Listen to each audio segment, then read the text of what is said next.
This is Professor Pete Alexander with the Winning at Business and Life podcast, where business leaders share their insights. It is 6 questions in 7 minutes because successful business leaders are busy and rarely have more time to spare. So let's get to it. Question number 1. In a few sentences, please tell me who you are and what you do. Yeah, hi, Professor Pete. So I'm a finance money coach. So what I do is that I help people with their relationship with finance, so that way they can have a good relationship with finance, so they don't have to stress about it. Oh, excellent. Christine, Mhm. it's wonderful to have you on the show. Question number 2. What's the best thing about working in your industry? Yeah. So the best thing about working in my industry is that we all need money, right? So Mhm. so basically, yeah. So working in my industry, you get to know how to handle money and be really good at money. Absolutely. Everybody needs it. Yeah. Question number 3. I have a book with all the answers for business. What chapter would you think most companies should read? Chapter about building your own business and having a great strategy for building that business. Either you start as an employee, then you start as a side hustle, then have a good exit Mhm. strategy before you quit it and become a full-time entrepreneur. Excellent. Mm. Question number 4. Other than the generic work harder, have a great attitude, and care for customers, what advice or insight would you give to other business leaders? Um, well, to get your finances in order. So, I mean, like if you're a business owner, end of the day you have to be profitable, right? So Mhm. you can love what you do, and then some people, oh, I don't want to charge people because I love what I do, but then end of the day you don't have a business if you don't make money. Okay, Mhm. so it's still about profitable, so it's still about the numbers, so you have to be practical about that. So the best thing is you love what you do and you still make a lot of money from it. Yeah. And it's true. I mean, a business owner who doesn't understand their cash flow, that could be Hmm. critical to being able to survive or be successful or just go out of business because they don't know Hmm. where their money's going. Is that Yep. correct? Exactly, exactly. Yeah, because I know a lot of people were in they just don't pay attention to the money, just keep invest, and then they just think, oh yeah, money will come later. But you have to look at the cash flow even from the start. So for me, Mhm. I don't like investing in stuff unless I know I can pay for it. So if I Mhm. really have to buy it, then I look at my savings can handle that, and then I'll be like, okay, can I make up for this the next month? So I'm more, I guess I like to play it safe for me. But some Mhm. people, they like to invest. They might even have loan, but I don't really like that because I like to spend what I'm earning. So Mhm. it's the same concept with personal. I think it's the same concept with business. Yeah, I would agree with you. I mean, you don't Yeah. want to have as too much debt. It's Yeah. is that what if I'm understanding you correctly? Yes, yes. Some people get into business debt. They think, oh yeah, I'm gonna invest all this stuff and I'm gonna make up for it later. But that's not, I disagree with that. So unless maybe you're a huge company, you're like, okay, we can do all of this. But then if you're just like a solopreneur, so I'm just talking about solopreneurs like, me and you. And so yeah, you need to look at your cash flow. You can't, otherwise, what are you gonna do? Like have the business debt, and then the interest rate isn't even that low even for business debt. So Absolutely. It's yep. very wise of you. Question number 5. What Yeah. other business leaders like yourself would you like Mhm. to acknowledge as a leader and invite to be on my podcast? Yeah, so since I'm a financial coach, so I think yeah, you can talk to some of the great tax people, so tax experts, tax attorneys. So I'm primarily a finance money coach, but Mhm. I'm also a tax professional and enrolled agent, but I that's more a supplement to my business. So some people are primarily just a tax professional. So I Mhm. think it would be good to talk to them too. And there's two types of tax professions, one that just focus on individuals and some who focus on that and the business and then or some that just focus on business, because some people, they like to just focus on business because they make a lot more money doing that, like corporate taxes, Mhm. partnership taxes, estate taxes.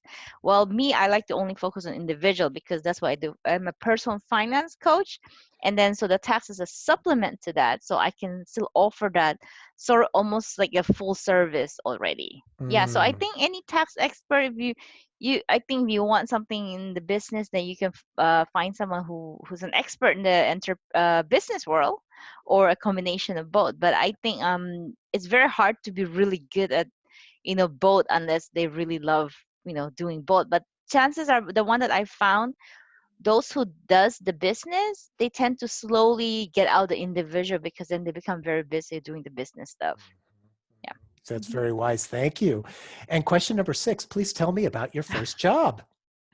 Well, okay, so I moved to immigrated to here to United States at age 20. I was born and raised in the Philippines.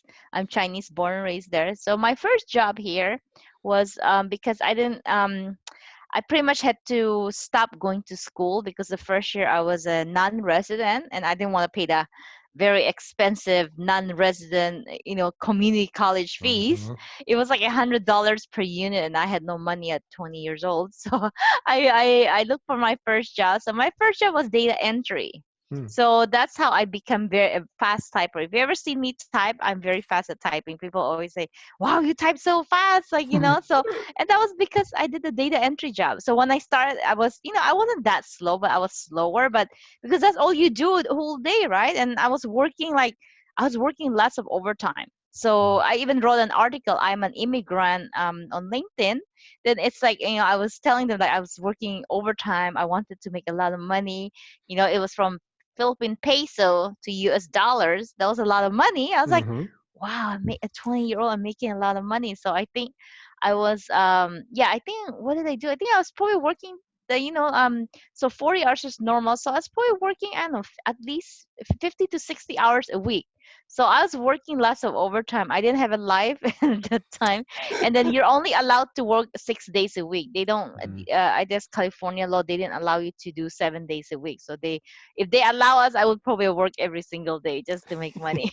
But that was at the time. I just wanted to make money. I wanted to have some savings so I can go to school and then pay my way. I didn't want to have any loans or debt. And I went to college. I was working full time. I mean, other jobs, not data entry anymore. I was studying almost full time at night. So I had grant Fed loan. No, not Fed loan. Just the grant. Mm-hmm. And then I only spent maybe a couple $100 for my entire college here.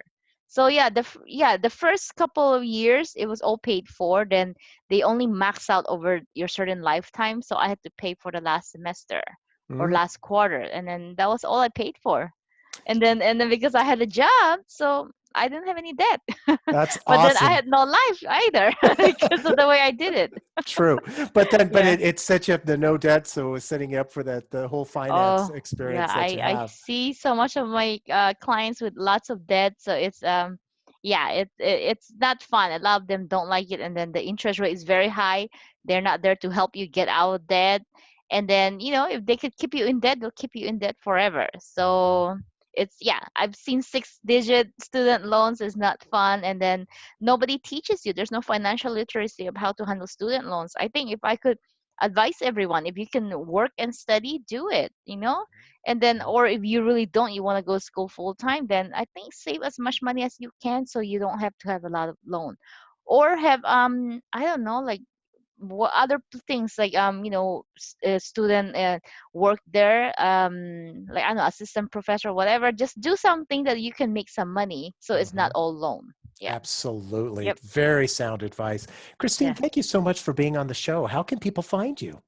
So yeah, so you can go to my website, www.teh, that's my last name, Christine Teh, tehfinancialcoaching.com, or I'm on LinkedIn. So connect with me on my personal profile, Christine Teh, and then just let me know that you found me through Professor Pete's podcast. So I'll know how you found me.